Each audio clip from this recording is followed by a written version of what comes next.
Will Chevrolet's new EV be the equalizer for affordability and range? I'm Jay. Steph can't make it today, and this is Modern Motoring. The 2024 Chevrolet Equinox should be the brand's most important electric vehicle to date because it blends long range to 513 kilometers with the front-wheel drive option and affordability. Now, the base model 2LT front-wheel drive comes in just a touch over $50,000. It's eligible in Canada for the $5,000 federal rebate. Pricing is a little different in the States, but it does get the $7,500 rebate there.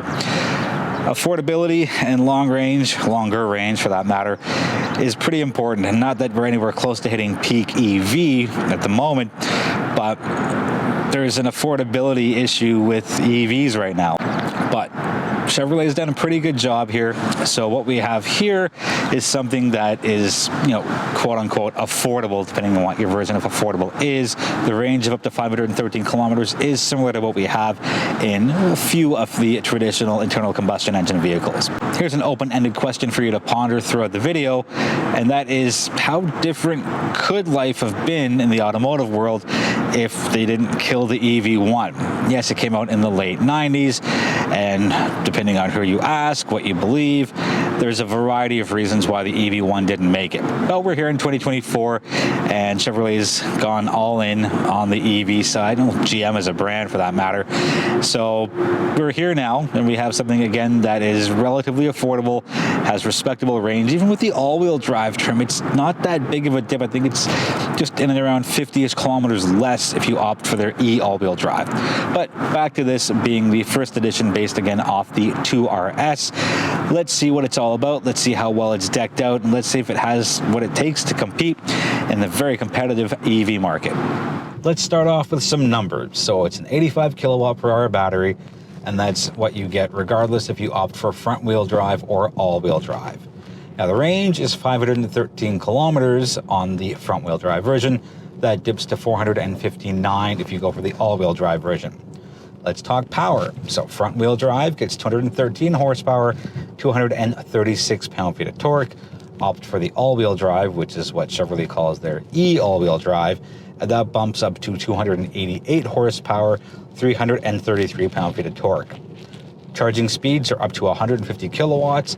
The Blazer goes up to 190, but the Equinox here has up to 150. And there's an 11.5 kilowatt onboard charger. So let's do a quick touch on the outside. Design is very subjective, and with that, I will say that I really like the way this looks. It's got a thin light bar on the front, it's got a thin light bar on the rear, and it's a pretty inoffensive shape. Now, the windshield is raked back quite a bit, and the windshield wipers are the opening type where they go outward, as opposed to going from the bottom right of the windshield to the upper left and back and forth and back and forth. I don't really like it because with the open arm style windshield wiper, you get that little drip that goes straight down the middle of your windshield. First world problem here, absolutely, but just my little 2 cents on design. Side profile looks pretty sharp, and we can thank the steeply raked windshield again for that, giving it a very, very sleek look. And around the rear, pretty standard, par for the course stuff. As far as the tailgate, you get your rear wiper. Now, this trim, the first edition based off the 2RS, has 21-inch wheels. They go as low as 19, trim dependent. I would probably opt for that. Now, interestingly, nowhere on Chevrolet's website does it say there's a change in the range if you opt for 19 versus 21-inch wheels. Overall, I like the design. It's not futuristic, it's not space-aged, it's not too far of a departure from a conventional slash traditional slash modern vehicle. Let's talk about the 8 ways you can get the Equinox EV for 2024. There is the 2LT and the 3LT, there's the 2RS, and there's the 3RS. And you can have them with either front-wheel drive or all-wheel drive. For 2025, there will be an LT, which replaces the 1LT. Chevrolet didn't say if there's going to be a front-wheel drive and all-wheel drive version. Moving on to the inside, standard is the 17.7-inch infotainment screen, along with the 11-inch digital instrument cluster. I like how Chevrolet, GM for that matter, has remained pretty consistent with this. It's not a matter of, well, the Blazer gets the big 17.7, but the Equinox gets something smaller, whatever it happens to be. The big miss here is there is no Apple CarPlay and there is no Android Auto.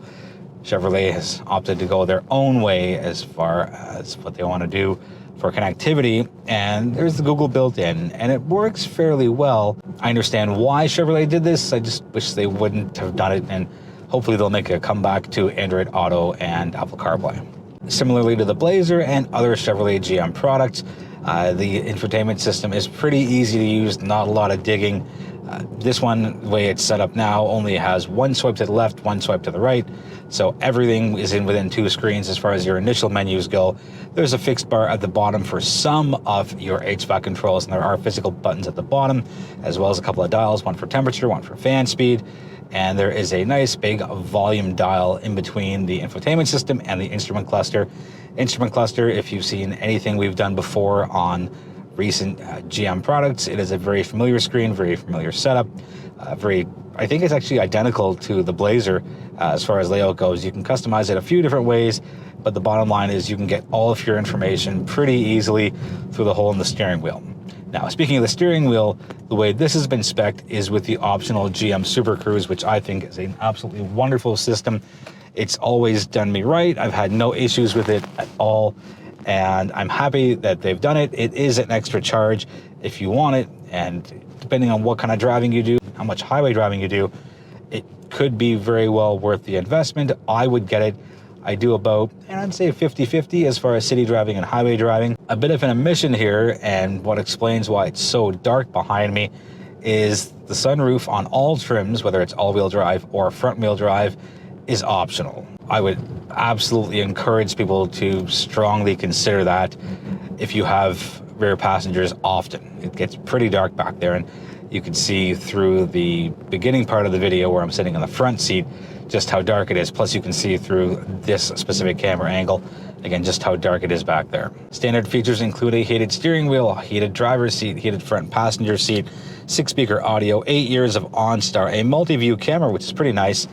And this isn't quite a standard feature because it's just the way the car is built, but just like the Blazer, it's the sit to drive. So there's no button to push.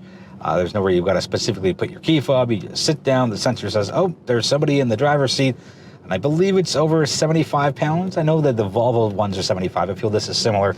Let's go from back to front with some key items. So on the cargo side of things, seats up for the rear, it gets you 748 liters of cargo space. Seats down get you 1,620. Rear seats are surprisingly comfortable given the price point. I can sit behind myself without any issue. I've got a fair amount of legroom as well, and I do sit all the way back. Moving up to the front part of the cabin, pretty spacious. It feels open and airy. It doesn't feel closed in. Yes, again, the lack of sunroof makes it feel smaller, but just as far as width goes, I don't feel cramped at all. There's plenty of place for your stuff and things as far as storage goes up front, and there is that storage beneath the cup holders as well. You could break about a purse or a fair amount of things back there. It's not fully hidden, fairly easily accessible. A couple of USB ports up front as well, but there's no wireless charging. However, the place where the wireless charging would go is a fairly long storage bin, and it tilts down at the rear. And to me, that's a smart move because it stops things from moving around and sliding around and maybe falling out of that. Interesting design move here. The vents, just like in the Trax, have these little red inserts, and just adds a little bit of flair and fun to it. And again, this is based off the 2RS trim, and RS being Chevrolet's world of sporty and fun, whereas the LT is more of the mature and sophisticated look. So I could see a little bit of design flair here. There's a little bit of red in the seats. There's a little bit of red by the door handles. On the driving side of things, I find the front-wheel drive version to have more than enough power. Again, 213 horsepower, 236 pound-feet of torque. Because it's an EV, you get that instant torque push, and you're never wanting for power. I had no issues getting up to highway speeds. There's plenty of passing power here. Because the batteries are tucked into the floorboards with the Ultium platform, I find that I'm really planted here. And yes, this is a pretty low-slung vehicle to begin with, even though it's a crossover. For reference, the Blazer is about 5.5 inches, I think, taller than what we have here with the Equinox EV. So it's not quite as low as a sedan, but for a crossover, it takes turns and corners and all the twists pretty well. I've never had any kind of a tippy feeling, even going on those 90-degree turns on the highways. There's a little bit of road noise that bleeds in, and that's going to be the case for anything. And it might be a little extra obvious because it's such a quiet vehicle, like all EVs are. Depending on your favorite audio source, whether it's music or a podcast, and that road noise should go away fairly quickly. Let's touch on the long list of standard safety before we jump into pricing and competition. So I'll start with the only thing you can get optionally, and that is the Super Cruise as well as the Advanced Park Assist. Everything else comes standard. And what is everything else? Well, that's your blind spot monitoring, your rear automatic braking, your rear cross traffic braking, your adaptive cruise control, lane keep assist system, your lane departure warning, automatic emergency braking, traffic sign recognition, and your forward collision alert. So thankfully, Chevrolet has not skimped on any of the safety. GM says the 2024 Chevrolet Equinox is the most affordable EV on the market with over 500 kilometers of range. So let's break down pricing for it. So we'll start with the eye-watering one being $2,500 in freight and PDI charges. That's a lot. So let's talk front-wheel drive first. The 2LT starts at $51,533. That's your MSRP, that's your freight and PDI, that's your dealer fees and all the other fees. And basically all you're adding is taxes to that. The top end for the front wheel drive comes through the 3RS, and that is $55,733, and all you're adding is your taxes. On the all-wheel drive side, the short version is it's a $3,500 charge to go from front wheel drive to all-wheel drive. So under the same parameters, the 2LT all-wheel drive, which is the lowest trim all-wheel drive you can get, comes in at $55,033 plus your taxes, and the top end, which is your 3RS, comes in at $59,233 again plus your taxes. As mentioned in the beginning of the video, in Canada, this is eligible for the $5,000 rebate, and over in the States, just below us, it is eligible for the $7,500 rebate. Now, for that $3,500 for the all-wheel drive, I want to quickly talk about a value proposition, and I won't be too long with it. So you get the all-wheel drive, which is, in some cases, to some people, more advantageous and more beneficial on their lifestyles than the front-wheel drive. You're getting more power, specifically 75 more horsepower and 97 pound-feet of torque, in addition to having what you get on the front-wheel drive, but you do get less range. So again, it goes from 513 kilometers. You lose 54 kilometers of that. Almost everyone who's driving an EV would have a level 2 charger at home. So unless you're doing a longer road trip, which you'd plan for anyway with charging stations, it's not that much of a difference in urban situations. Let's jump into the world of competition. Now there's a lot, and there's a chart on the screen right now. And the highlights that stand out to me are that the closest one in range is the EV6 at $499 versus what we have here at $513. But there's a nearly $8,000 price difference. The closest in price is the ID4, a couple of $1,000 apart, but there's 200-ish kilometers of range for a difference, and that's pretty significant. The Kona EV is also a competitor, not quite directly, but close enough to me. 50K plus your taxes, in and around there, and 420 kilometers of range, so about 100-ish less. And again, front-wheel drive only. The last competitor out there, it's kind of in the same world as the Kona. It's the Kia Niro. It's coming into the mid-40s, and range is 407 kilometers. To me, right-sized for the class. It's priced very, very competitively.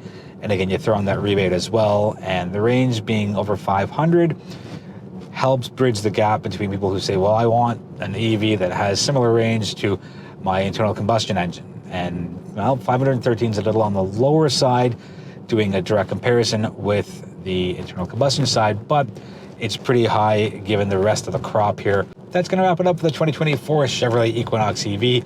Let us know if you have any questions. We're always happy to engage in respectful conversation, and we'll try and get you answers as soon as we can if we don't have them ourselves. We encourage you and kindly ask you to join our social media communities as well. We are on Facebook and Instagram and TikTok and Threads. So come and hang out with us over there as well. And on behalf of Steph and myself, we'll be here in a few videos from now. Thank you so much for watching, and we'll see you in the next video.